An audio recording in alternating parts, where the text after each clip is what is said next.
Okay, so today I'm going to show you how to replace the drive socket on your OmniBlend 5, but the same applies to your OmniBlend 1. What we need for this is a pair of tweezers, flat screwdriver, a Phillips screwdriver, and of course, the replacement drive socket.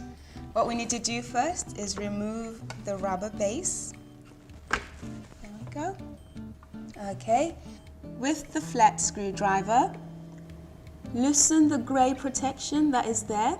Okay, once that's done, you're going to turn your drive socket until you can find the screw.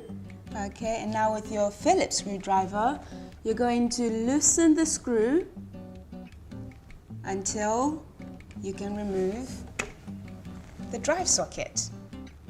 And eventually, we will replace with the new one.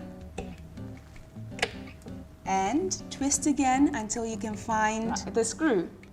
Tighten that, and now you can use your tweezer to put back the grey rubber protection thingy. That is done, and we have the rubber base. Squeeze that back on,